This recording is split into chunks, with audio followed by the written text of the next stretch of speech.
Bismillahirrahmanirrahim. Assalamualaikum warahmatullahi wabarakatuh.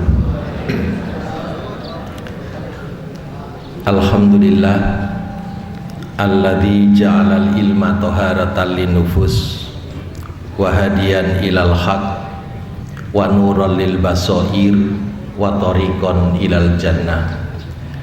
Asyhadu an la ilaha illallah wahdahu la syarikalah wa asyhadu anna Muhammadan abduhu wa rasuluh anqazana wa salaka bina tariqal hidayah wa akhrajana minaz zulumati ilan nuri tauhidi wal hurriyah. Allahumma salli wa sallim wa barik ala hadzal nabiyil karim nabiyina Muhammadin wa ala alihi wa sahbihi ajmain. Bapak Ibu jamaah majelis taklim Ahad pagi yang mudah-mudahan senantiasa mendapat berkah, rahmat dan ridho dari Allah Subhanahu wa taala. Amin. Kita bersyukur kehadirat Allah Subhanahu wa taala dengan limpahan rahmat, taufik serta hidayahnya. Pagi ini kita dapat istiqomah dalam bertaklim, bersilaturahim dan mensiarkan agama Allah. Mudah-mudahan keistiqomahan kita di jalan Allah ini menjadi amal yang soleh, menjadi ilmu yang bermanfaat, dan silaturahim kita menjadikan usia kita berkah dan manfaat dan dikaruniai rezeki yang halalan thayyibah dari Allah Subhanahu wa taala. Amin. Bapak Ibu yang dirahmati Allah, kajian pagi ini saya ingin fokus membahas dua ibadah yang diperintahkan Allah dalam satu bulan, yaitu ibadah haji dan ibadah korban. Dan insya Allah sebentar lagi kita bertemu dengan bulan Zulhijjah. Dalam surat At-Taubah ayat 36, Allah Subhanahu wa taala telah menetapkan bahwa bulan itu jumlahnya 12. Inna iddatasyuhuri indallahi isna asyara syahron fi kitabillah yauma khalaqas samawati wal ardo minha arba'atun hurum zalikad dinul qayyim. Sesungguhnya bilangan bulan pada sisi Allah adalah 12 bulan. Dalam ketetapan Allah, di saat Allah menciptakan langit dan bumi, di antaranya ada 4 bulan haram. Itulah ketetapan agama yang benar. Itulah ketetapan agama yang lurus. Jamaah sekalian, surat At-Taubah 36 ini menegaskan bahwa ketika Allah Subhanahu wa taala menciptakan langit dan bumi, tentu menciptakan bulan, matahari dan bumi, karena ketiganya adalah makhluk Allah yang saling berhubungan. Maka putaran bulan, bumi dan matahari adalah putaran peredaran yang bersifat eksak. Maka dalam 1 tahun tidak mungkin terdiri dari 13 bulan, apalagi 11 bulan, tidak mungkin. Karena tidak ada yang namanya matahari terlambat terbit, itu tidak ada. Ndak ada bulan mogok di tengah-tengah, itu ndak ada. Apalagi bulan Ramadan matahari terlambat surup, lah gak buka-buka. Ya, akhirnya azan sendiri itu. Jadi Bapak Ibu, ini persoalan eksak yang ditetapkan oleh Allah fi kitabillah. Karena itu sesungguhnya sebelum bulan Januari sampai Desember, Allah itu sudah menetapkan bahwa bulan itu 12 itu, mulai dari Muharram sampai Zulhijjah. Dan bulan Zulhijjah itu di dalamnya ada 2 perintah ibadah puncak namanya, yaitu ibadah haji dan ibadah kurban. Bapak Ibu yang dirahmati Allah, 2 ibadah ini harus kita hayati, kita gali makna dan pesan moralnya, sehingga 2 ibadah ini tidak sebatas dikerjakan yang bersifat ritual, tapi harus melahirkan spiritual. Maka dengan memahami makna dan pesan moral, diharapkan terjadi transformasi nilai, terjadi aplikasi, terjadi perwujudan nilai 2 ibadah itu dalam perilaku kehidupan manusia. Sehingga ibadah haji itu bukan rutin yang bersifat ritual, setelah itu nggak ada bekasnya sama sekali. Juga korban jangan sampai sekedar menyerahkan hewan korban kepada panitia lantas selesai nggak ada bekas. Maka mari kita mulai memahami semua ritual ibadah-ibadah yang bersifat syar'i itu melahirkan spiritual, yaitu transformasi nilai-nilai ibadah, makna dan pesan moral nilai-nilai ibadah menjadi perilaku yang nyata. Nah Bapak Ibu yang dirahmati Allah, di dalam 2 perintah ini disebut puncak ibadah. Mengapa disebut puncak ibadah? Karena ibadah haji itu ditunaikan pada bulan ke-12 Zulhijjah, dan posisi ibadah haji itu berada pada rukun Islam yang ke-5. Dua-duanya berada pada waktu dan posisi puncak, bulan ke-12 dan rukun Islam yang ke-5. Sedangkan korban ibadah puncaknya karena korban itu syariat para nabi yang usianya sangat tua. Qabil dan Habil putra Nabi Adam alaihissalam sudah disyariatkan untuk berkorban. Hanya 2 putra Nabi Adam ini, karena Qabil itu melaksanakan syariat setengah hati, maka dia gagal. Sedangkan Habil melaksanakan syariat korban sepenuh hati, maka dia sukses. Jadi penerapan syariat korban pertama itu kesuksesannya belum maksimal. Beda dengan Nabi Ibrahim dan Nabi Ismail, menunaikan syariat korban sepenuh hati, baik Nabi Ibrahim sebagai ayah maupun Nabi Ismail sebagai anak, dua-duanya satu visi, yaitu taat melaksanakan perintah korban, di mana Nabi Ibrahim dengan sami'na wa ata'nanya dan Nabi Ismail juga memiliki sikap yang sama. Maka ibadah korban itu suksesnya ada pada keluarga Nabi Ibrahim antara ayah dan anak satu visi dalam mentaati perintah korban.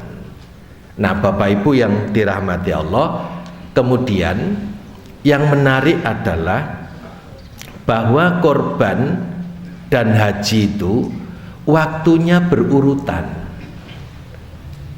Tanggal 9 Zulhijjah Allah Subhanahu wa Ta'ala memerintahkan berhaji, yaitu ditandai dengan wukuf di Arafah. Tanggal 10-nya syariat korban berlaku sampai hari tasyrik. Jadi bulan Zulhijjah itu ada dua ibadah yang puncak dan istimewa karena waktunya berurutan, dan dua ibadah ini ibadah besar. Nah, oleh karena itu jangan sampai diabaikan. Apalagi Bapak Ibu yang dirahmati oleh Allah, bagi orang yang beribadah haji untuk tahun-tahun terakhir sekarang ini merupakan anugerah yang tidak terhingga nilainya. Karena apa?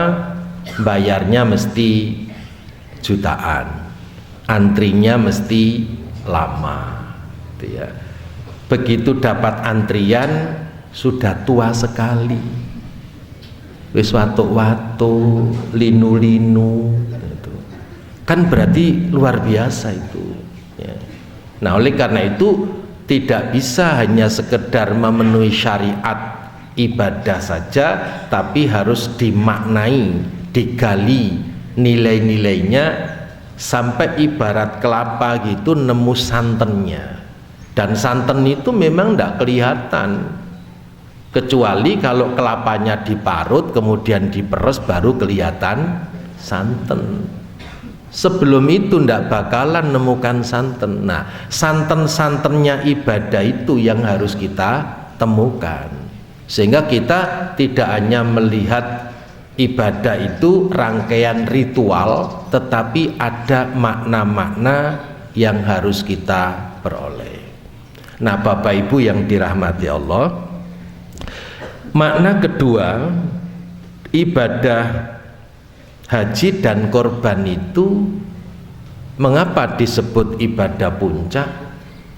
Karena dua-duanya itu harus berbekal takwa.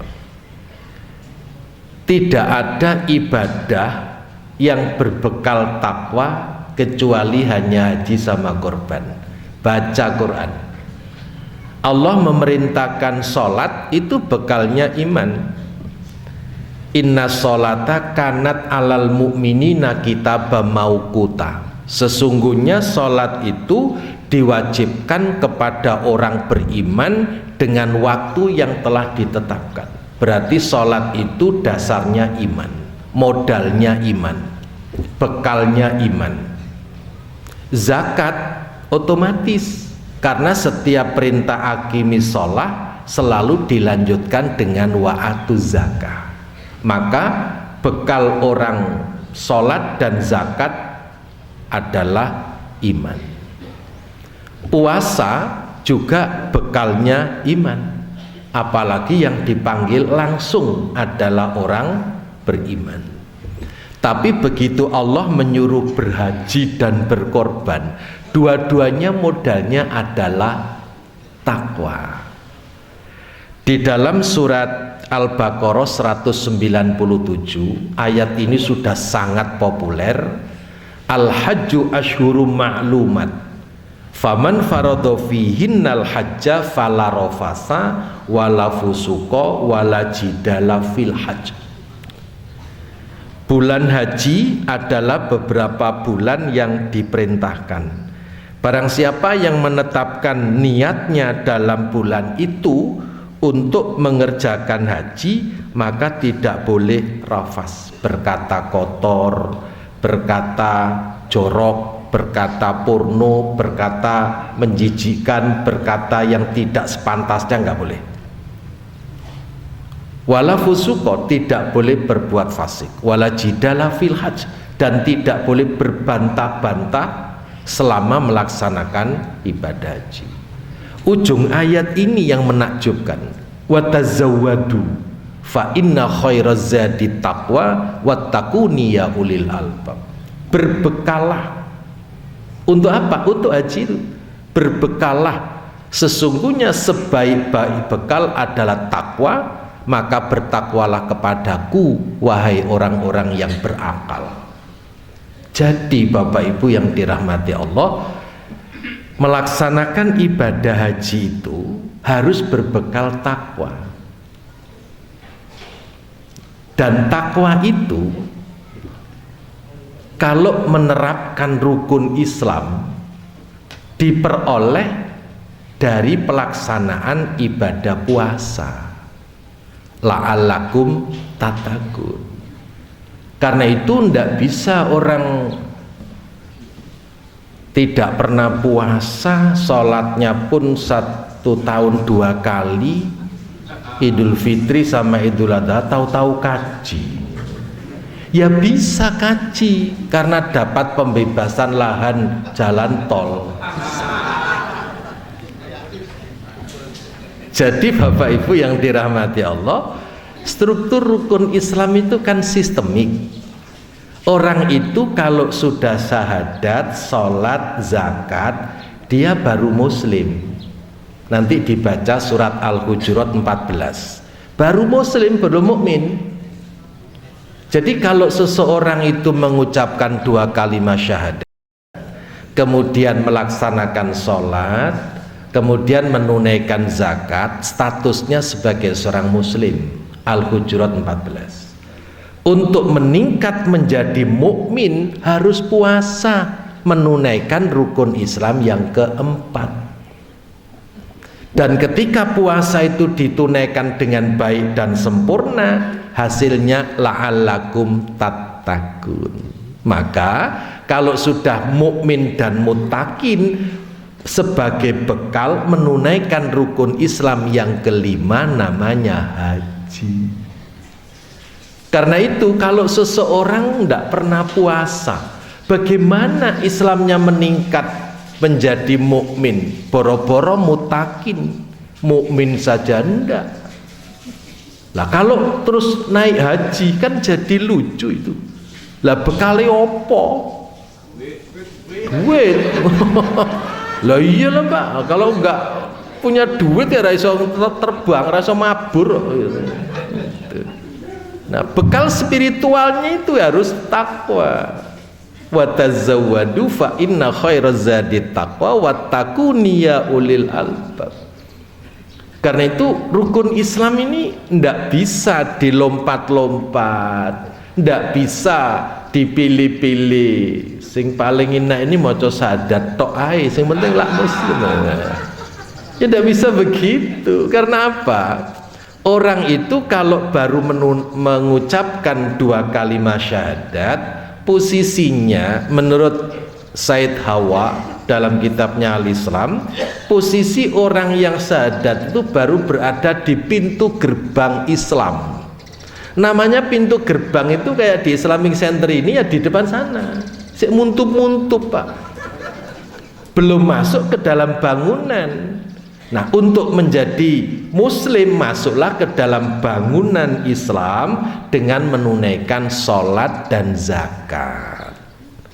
Maka kalau seorang hanya mengucapkan syahadat lantas tidak sholat, Rasul mengingatkan, bainar rajuli wa bainasyirki wal kufri tarkus sholat. Perbedaan seseorang dengan kekafiran dan kemusyrikannya adalah meninggalkan sholat. Artinya kalau seseorang sudah syahadat lantas tidak sholat, syahadatnya itu jadi rusak karena meninggalkan sholat itu. Nah kalau syahadatnya rusak, maka kembali seperti posisi belum pernah syahadat. Karena itu kalau tidak sholat ya syahadatnya jadi rusak. Nah, oleh karena itu seorang muslim itu ditandai dengan 3 rukun dulu, syahadat, sholat, zakat.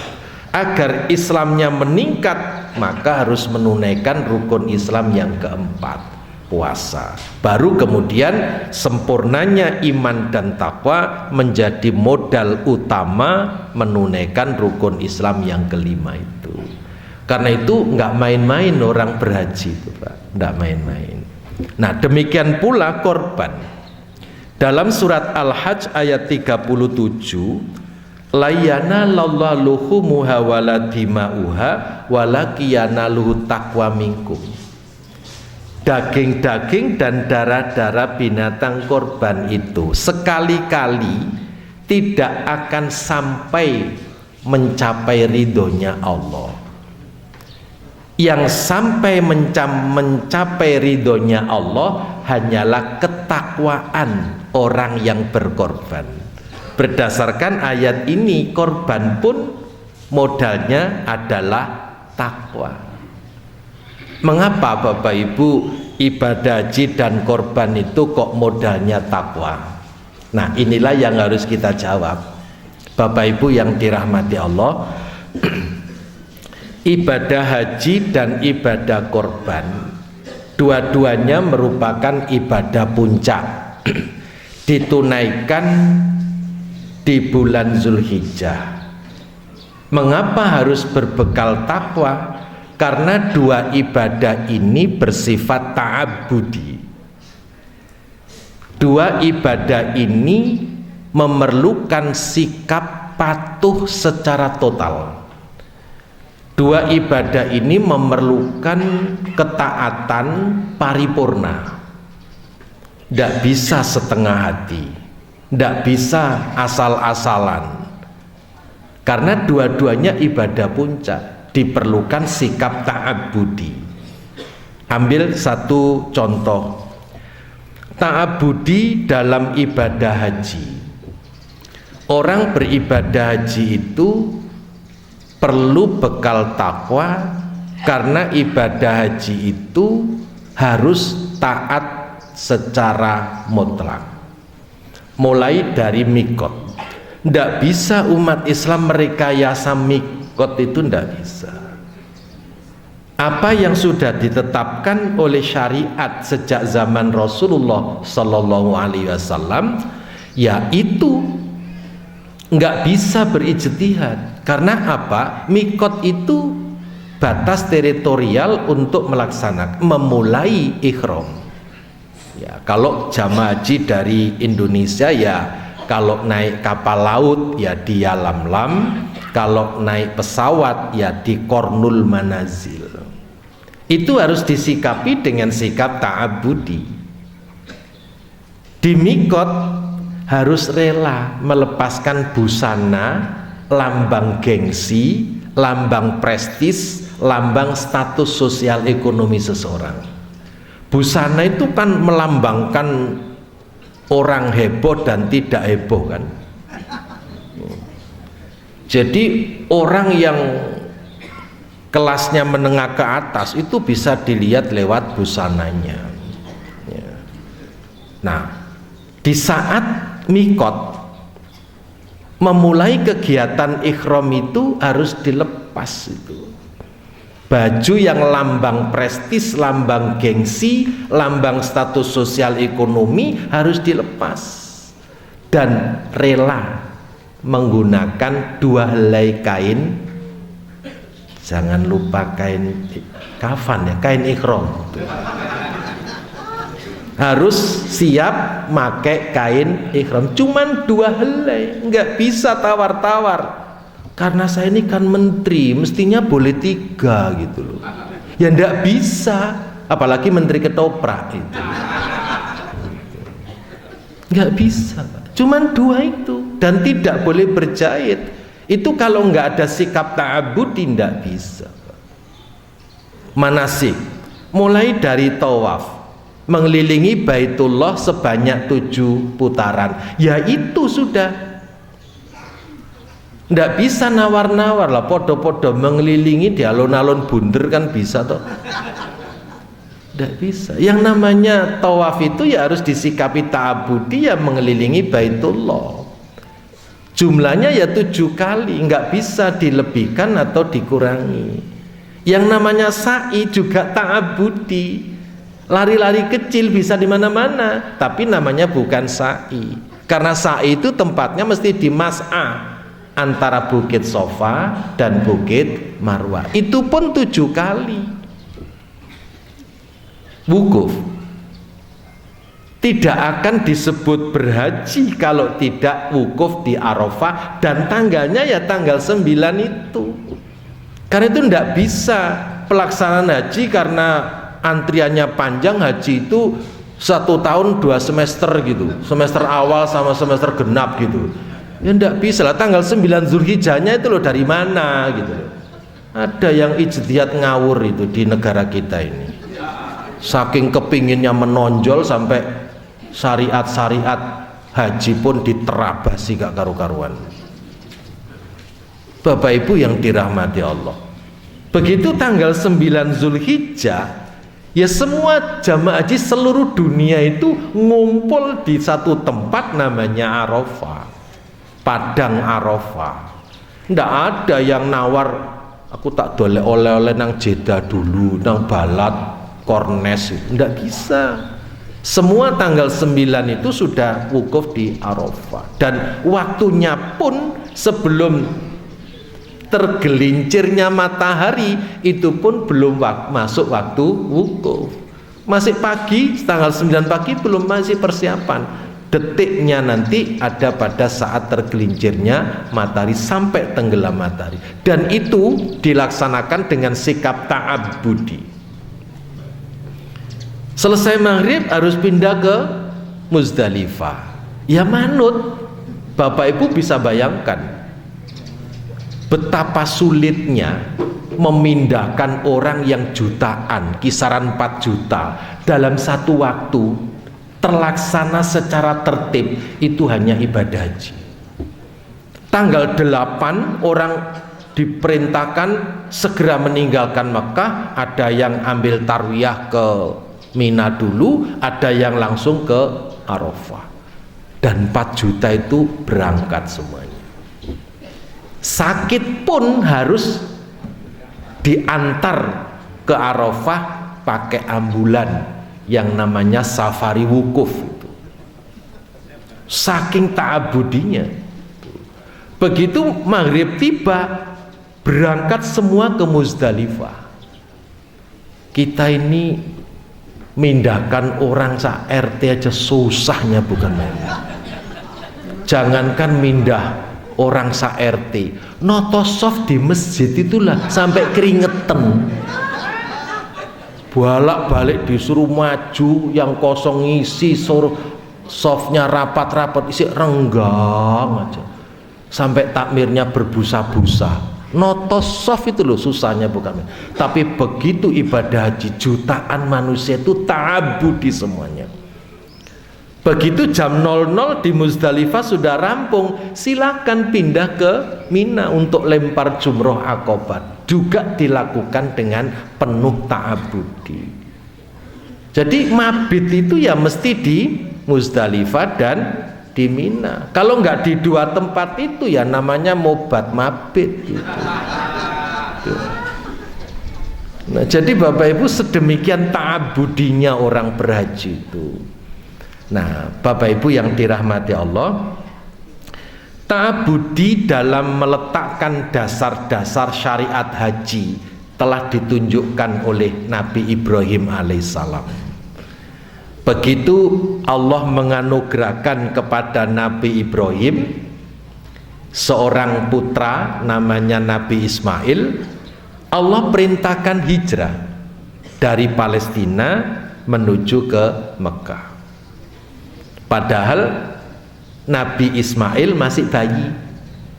Ibu Hajar pun baru selesai melahirkan putranya, disuruh berangkat ke Mekah. Begitu nyampe di Mekah, Nabi Ibrahim disuruh kembali ke Palestina. Istri dan anaknya ditinggal di Mekah. Padahal Mekah belum ada kehidupan.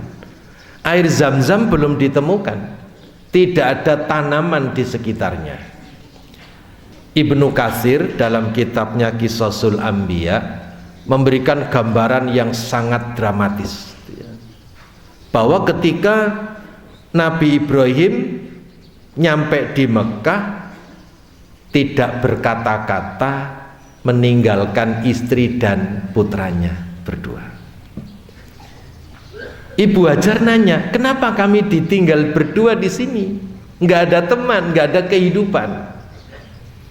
Kenapa kami nggak ditinggali bekal? Ya, waktu itu kan nggak ada kulkas, nggak ada ATM gitu ya, jadi nggak ada Gojek gitu ya. Tanya itu, kenapa kami nggak ditinggalin bekal? Nggak dijawab sama sekali. Nabi Ibrahim terus berangkat berjalan. Pertanyaan ketiga, inilah pertanyaan cerdas dan melahirkan tekad seorang ibu bertanggung jawab menyelamatkan generasi tauhid. Apakah ini perintahnya Allah? Nabi Ibrahim cuma menjawab satu kata, iya, dan tidak noleh, terus berangkat menuju Palestina. Ibu Hajar mengatakan, kalau memang ini perintahnya Allah, pasti Allah tidak akan menyia-nyiakan dua hambanya di sini. Itulah keteguhan hati seorang ibu dalam menjaga amanat Allah dan amanat suami berupa anak calon generasi para nabi, yaitu Nabiullah Ismail alaihissalam.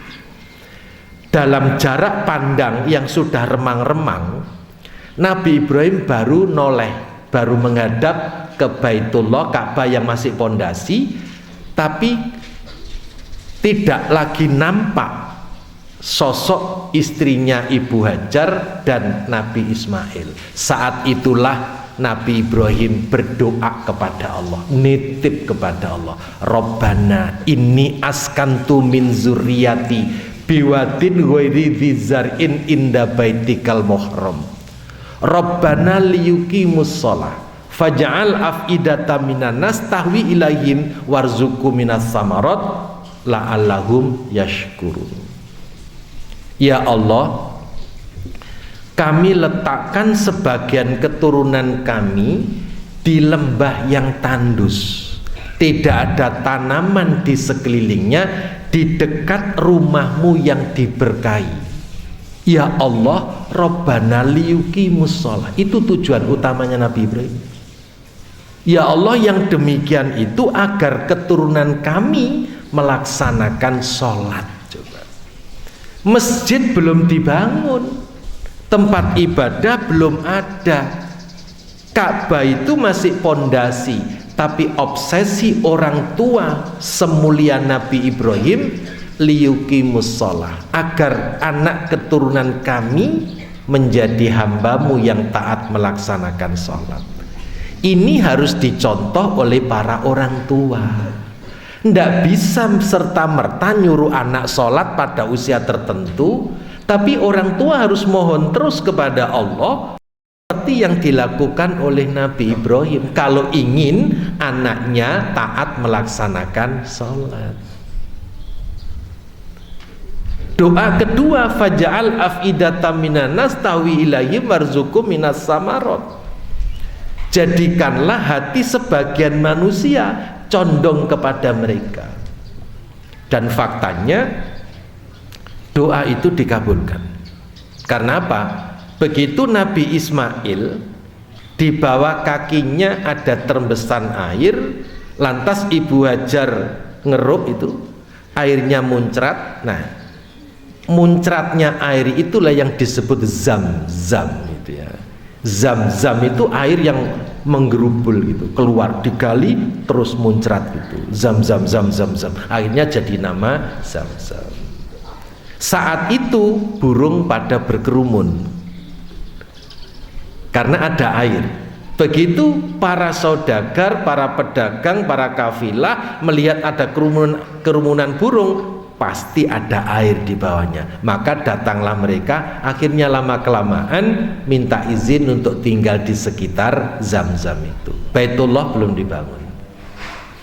Nah, itulah faj'al af'idatan minan nas. Sampai sekarang dan sampai hari kiamat, Baitullah, peninggalan Nabi Ibrahim dan Nabi Ismail itu akan terus menjadi tambatan hati orang-orang yang beriman. Rindu Baitullah itu pasti. Karena itu nggak bisa disalahkan kalau orang berumroh berkali-kali. Karena apa? untuk memenuhi hajat kerinduan batinnya. Itulah doa yang dikabulkan oleh Allah Subhanahu wa Ta'ala. Dan yang sangat cerdas, Nabi Ibrahim itu minta agar beliau Nabi Ismail dan Ibu Hajar dikaruniai rezeki dan langsung fokus warzuqhu minas samarot. Ya Allah, berilah rezeki dari buah-buahan. Ini doa yang sangat cerdas. Mengapa? Karena di awal doa itu biwadin ghairi dzar'in, kami letakkan sebagian keturunan kami di lembah yang tandus, tidak ada tanaman di sekelilingnya, di dekat rumahmu yang diberkahi. Karena pernyataan awal di tanah yang tandus, maka Nabi Ibrahim tidak minta lain, tapi yang diminta warzuqhu minas samarot, berikanlah rezeki dari buah-buahan. Nabi Ibrahim tidak minta warzuqhu minas syajarah, anugerahkanlah rezeki dari tanaman-tanaman. Tidak mungkin, wong tanahnya tandus, tidak tukul tanaman. Itulah cerdasnya Nabi Ibrahim. Beliau tidak minta warzuqhu minas syajarah, warzuqum minal mal, enggak. Tapi yang diminta Nabi Ibrahim warzuqhu minas samarot. Maka bisa jadi begini, tanah boleh tandus, tapi kalau Allah menganugerahkan berkah, semua yang dibutuhkan datang dengan sendirinya. Buktinya sekarang di Mekah nggak ada tanaman apel, nggak ada tanaman jeruk, nggak ada tanaman pisang, nggak ada. Tanamannya, pohonnya di berbagai negara, banjirnya mengalir banjir di Mekah dan Madinah. Buktinya apa? Seluruh jamaah haji sepanjang tahun, yang haji, yang umroh, nggak pernah kesulitan menemukan buah. Buah apa saja ada di sana, dan mesti nomor satu pisang, mesti dari Argentina, dari Thailand. Apel, segala jenis apel ada, meskipun tidak ada pohonnya. Tidak ada pohon pisang tumbuh di Mekah, itu nggak ada. Apalagi juwet sama rukem, malah nggak bisa. Nggak bakalan tumbuh di sana. Ya. Tapi buahnya mengalir semua, dan doanya Nabi Ibrahim itu kita yang menikmati sekarang ini. Nah, oleh karena itu Bapak Ibu yang dirahmati Allah, dalam situasi seperti ini kita mendapat pelajaran betapa ta'abudinya Nabi Ibrahim, Nabi Ismail dan Ibu Hajar dalam menunaikan perintahnya Allah. Disuruh hijrah, taat, ditinggal, manut, gitu ya. Tapi dititipkan kepada Allah, ya, dengan satu tujuan yang jelas, Rabbana liyuqimus shalah. Disinilah kita buktikan bahwa ternyata Nabi Ibrahim itu dalam meletakkan dasar-dasar syariat ibadah haji, beliau sangat ta'abudi. Ini kalau tidak ada takwa, tidak mungkin. Jadi lanjutannya, setelah orang bertakwa, lahirlah sikap ta'abudi, kepatuhan secara mutlak. Sedangkan ta'abudi di dalam melaksanakan ibadah korban itu sangat spektakuler Bapak Ibu. Korban yang ditunaikan dengan ta'abudi oleh Nabi Ibrahim dan Nabi Ismail itu ternyata panjang sekali perjalanan sampai pada puncak pengabdian itu. Dalam satu riwayat juga saya temukan dalam Qisasul Anbiya, Ibnu Katsir mengemukakan bahwa Nabi Ibrahim itu berumah tangga dengan Ibu Sarah itu sudah 100 tahun lebih, tapi belum dikaruniai putra. Nah, rintian doa Nabi Ibrahim agar dikaruniai putra itu diabadikan oleh Allah dalam surat As-Saffat ayat 100. Robbi habli minas sholihin, Robbi habli minas sholihin. Ya Allah, anugerahkanlah kepada kami keturunan yang solih. Lama menanti itu fabasyarnahu bigulamin halim. Lantas Allah Subhanahu wa taala memberikan kabar gembira akan dikaruniai seorang anak yang berhati sabar, yang berhati halim, lembut. Nah, Bapak Ibu, begitu lahir disuruh hijrah. Padahal Nabi Ismail itu lama dirindukan. Begitu lahir disuruh hijrah, begitu hijrah ditinggal pisah. Lama ndak jumpa, oleh Allah diperintahkan untuk ketemu. Falamma balagha ma'ahu sa'ya qala ya bunayya inni arafil manam anni adzbahuka fandur madza tara qala ya abatif almatu maru satajiduni insyaallahu minas sabirin. Begitu Nabi Ibrahim ketemu Nabi Ismail yang lama berpisah itu, oleh Allah diperintahkan untuk menyembelih. Bisa dibayangkan, Pak? Lama anak ditunggu, lama menanti kehadiran putra, begitu hadir disuruh hijrah, begitu hijrah disuruh ninggal, begitu lama nggak ketemu, usianya sudah cukup untuk diajak kerjasama dalam mentaati Allah, disuruh ketemu. Begitu ketemu diberitahu, kalau aku melihat dalam mimpi menyembelih kamu. Nah, hebatnya Nabi Ismail, itulah yang saya katakan satu visi.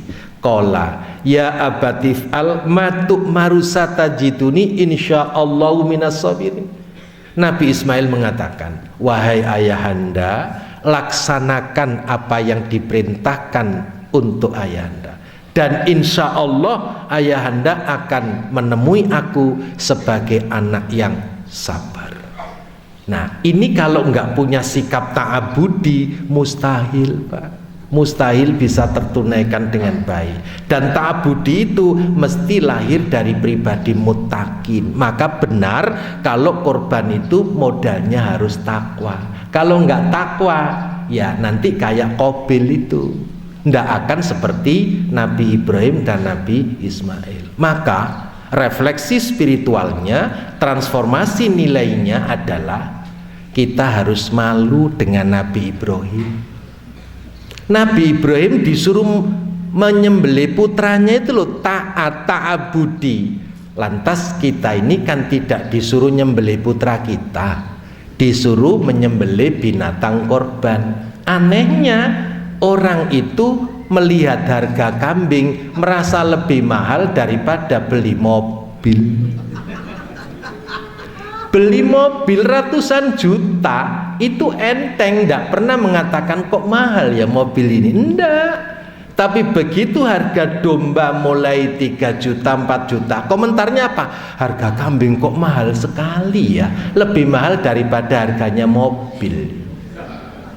Akhirnya apa? Berbulan-bulan nyari kambing yang murah, bawa kalkulator lagi, dipoto, di selfie. Ini harganya sekian di sana, di sini sekian, di sana. Akhirnya dapat kambing murah tapi keceng,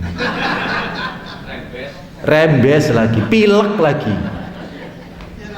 Maka nggak bisa tanpa ta'abudi, itu nggak bisa, Pak. Nggak bisa.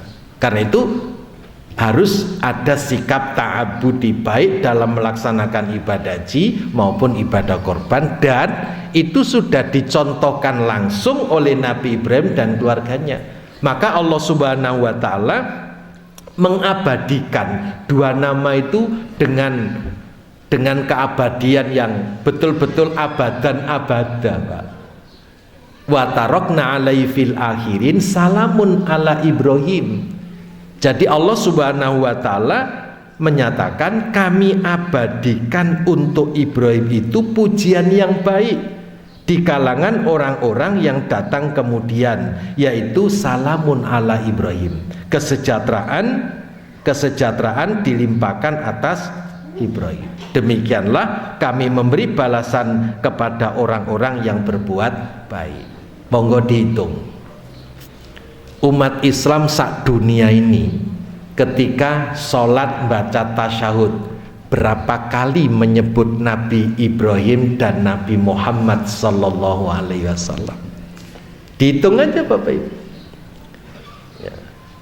Pertama kan Allahumma sholli ala Muhammad wa ala ali Muhammad. Berarti nyebut Nabi Muhammad 2 kan? Kama shollaita ala Ibrahim wa ala ali Ibrahim. Kama barok ta'ala Ibrahim wa ala ali Ibrahim. Jadi sekali tasyahud baca menyebut nama Nabi Ibrahim 4 kali ya, 4 kali. Sekali tasyahud 4 kali. Berarti kalau sholat duhur 2 kali tasyahud, tasyahud awal dan tasyahud akhir, berarti 8 kali kan. Nah 8 kali duhur, 8 kali asar, 8 kali maghrib juga 8 kali, isya juga 8 kali. 8 kali 4 32, subuh 4 kali berarti 36. Dalam satu hari orang Islam menunaikan ibadah sholat fardu saja 36 kali menyebut 2 nama Nabi, Nabi Ibrahim sama Nabi Muhammad SAW dan keluarganya. Belum ada Nabi yang disebut oleh umatnya sebanyak Nabi Ibrahim dan Nabi Muhammad SAW. Nah Bapak Ibu, itu baru sholat fardu, belum qobliyah ba'diyah, belum tahiyatul masjid, belum sholat duha, belum sholat malam, belum syukrul wudhu, belum sholat safar. Semuanya menyebut nama itu. Nah karena itu berbahagia sekali kalau nama-nama yang disebut itu nama-nama orang baik. Maka menjadi celaka sekali kalau yang disebut itu nama-nama para penjahat itu. Celaka sekali Pak. Dan penjahat itu biasanya nggak sering disebut, tapi dikutuk gitu, dilaknat itu. Nah, karena itu Bapak Ibu yang saya muliakan, luar biasa 2 nama ini diabadikan oleh Allah. Dan pengabadiannya itu apa? Di hati orang yang beriman. Kalau enggak ada iman, enggak bisa hati itu menerima 2 nama ini, enggak bisa. Hanya ada di dalam hati orang beriman yang sudah dipatri oleh Allah dengan 2 nama Nabi itu.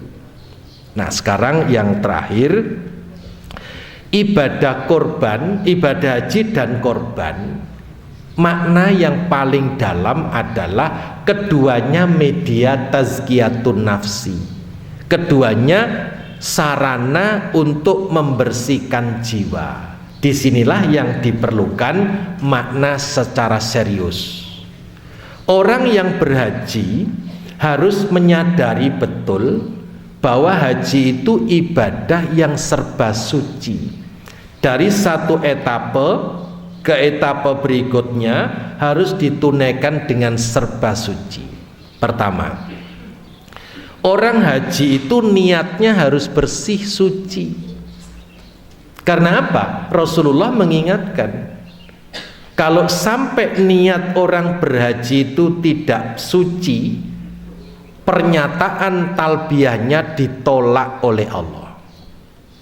Ketika orang berhaji menyatakan labbaik Allahumma labbaik, labbaik la syarika laka labbaik, aku datang memenuhi panggilanmu ya Allah.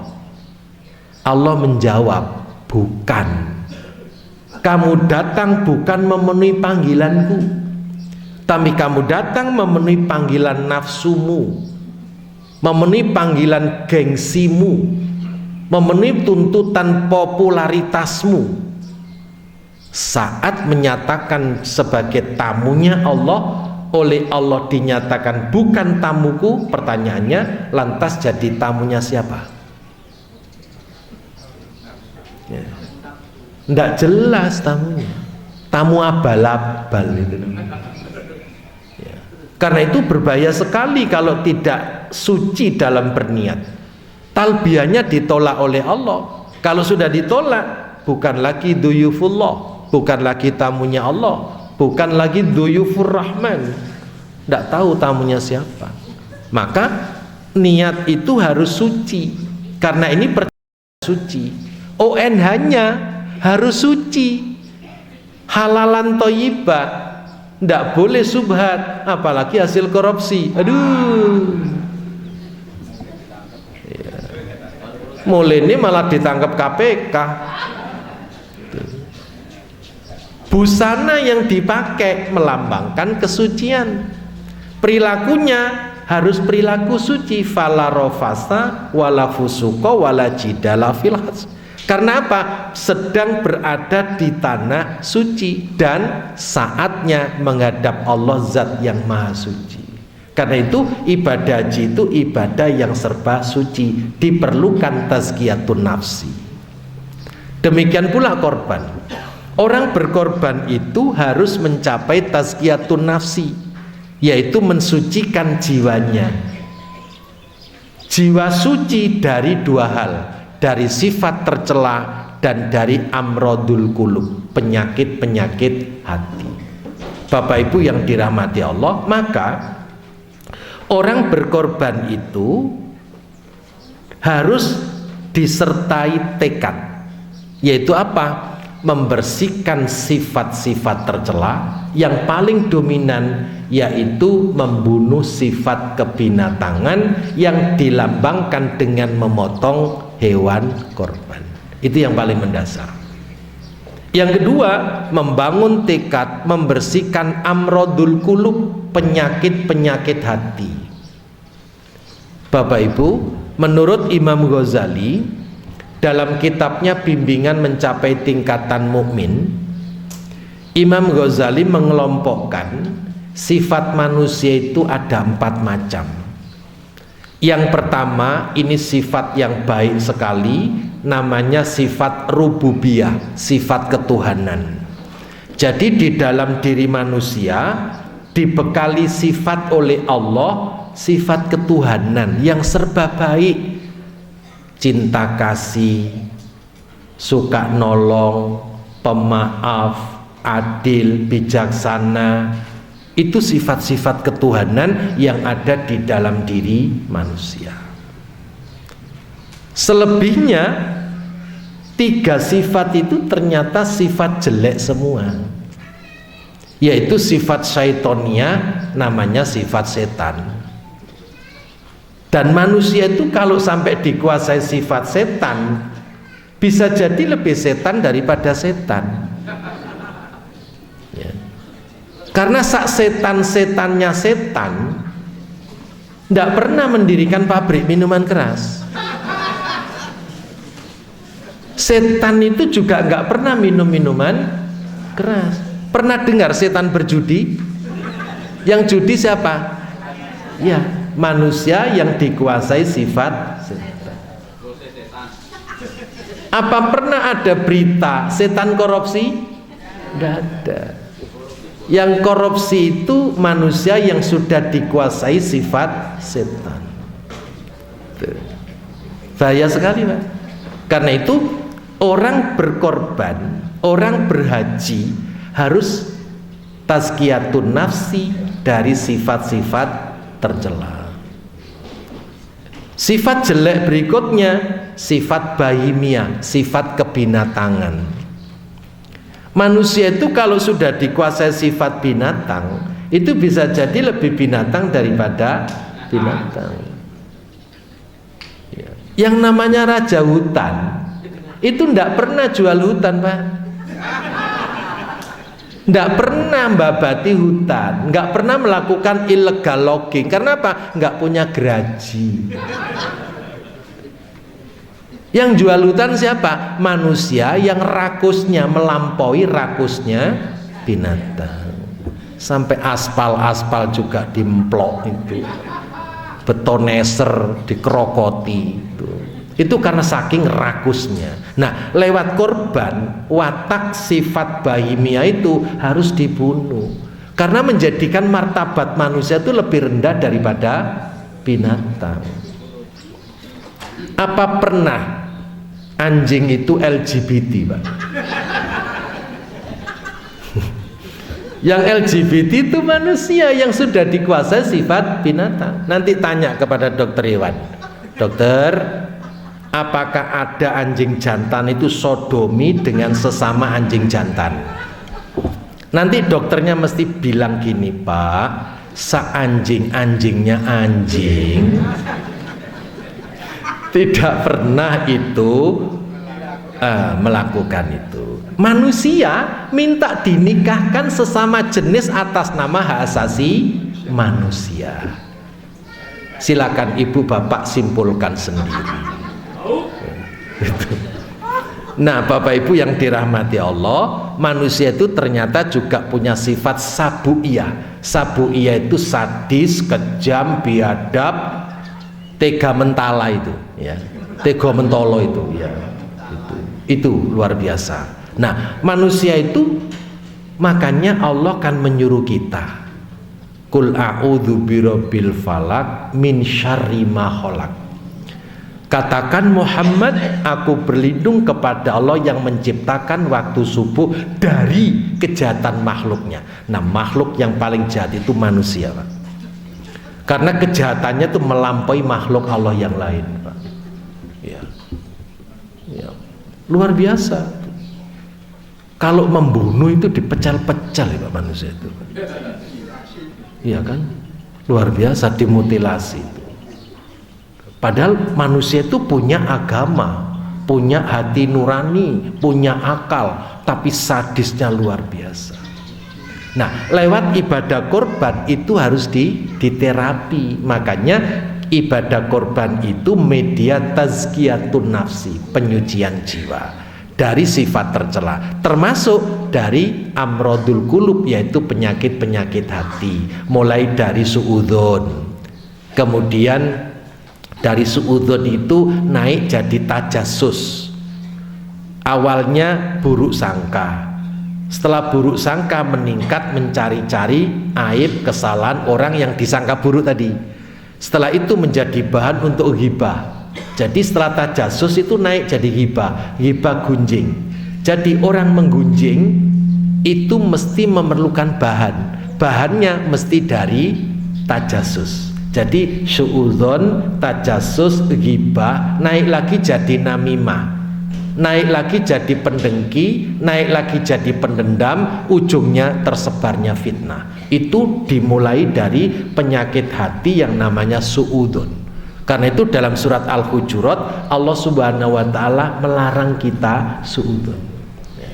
Nah, oleh karena itu Bapak Ibu yang dirahmati Allah, nilai-nilai spiritual seperti ini harus kita dapat, sehingga apa? Orang beribadah itu tidak sekedar ritual tapi meningkat menjadi spiritual, yaitu ada semangat untuk mewujudkan nilai-nilai ibadah dalam perilaku nyata. Mudah-mudahan kajian kita ini menjadi ilmu yang bermanfaat. Hadir kita di sini diberkahi oleh Allah Subhanahu wa taala. Perpisahan kita senantiasa mendapat perlindungan, keselamatan dan kesejahteraan dari Allah Subhanahu wa taala. Amin. Mari kita tutup dengan bersama-sama memohon kehadirat Allah Subhanahu wa taala. Alhamdulillahirabbil alamin wassalatu wassalamu ala asrofil anbiya'i wal mursalin nabiyina Muhammadin wa ala alihi wa sahbihi ajmain. Allahumma inna nas'aluka ilman nafi'a wa amalan mutaqabbala wa rizqan wasi'a wa halalan thayyiba wa tijaratan lan tabur bi rahmatika ya azizu ya ghaffar bi rahmatika ya arhamar rahimin. Allahumma ighfir li hayyina wa mayyitina wa syahidina wa ghaibina wa kabirina wa saghirina wa zakarina wa unsana. Allahumma man ahyaitau minna fa'hi alal islam wa man tawafaitau minna wa tawafahu alal iman. Allahumma ighfir lahu warhamhu wa'afi wa'fu anhu wa akrim nuzulahu wa wasi' madkhalahu wa agsilhu bima'in wa saljin wa naqi minal khotoya kama yunaqqas saubul abyadu minad danas wa abdilhu daran khairan min darihi wa ahlan khairan min ahlihi wa zaujan khairan min zaujihi wa qi fitnatil qabri wa adzabahu. Allahumma inna nas'aluka sabata fil amri wal azimata ala rusdi wa nas'aluka syukra nikmatika, wa nas'aluka husna ibadatika, wa nas'aluka qalban salima, wa nas'aluka lisanan sadiqa, wa nas'aluka min khairi ma ta'lam, wa na'udzubika min syarri ma ta'lam, wa nastaghfiruka lima ta'lam, innaka anta 'allamul ghuyub. Allahumma ansufi biladina haza imaman adilan wa biladil muslimina amatan, innaka ala kulli syai'in qadir. Allahumma inna na'udzubika min jahdil bala wa darki syaqqa wa su'il qada wa syamatatil a'da. Allahumma afina min kulli bala'id dunya wa azabil akhirah wa syarrid dunya wa syarril akhirah. Ghafarallahu lana wa lahum bi rahmatika ya arhamar rahimin. Rabbana atina fid dunya hasanah wa fil akhirati hasanah wa qina azabannar. Walhamdulillahi rabbil alamin. Bapak dan Ibu, demikian kurang lebihnya saya mohon maaf. Hadanallahu wa iyyakum ajmain. Wassalamualaikum warahmatullahi wabarakatuh.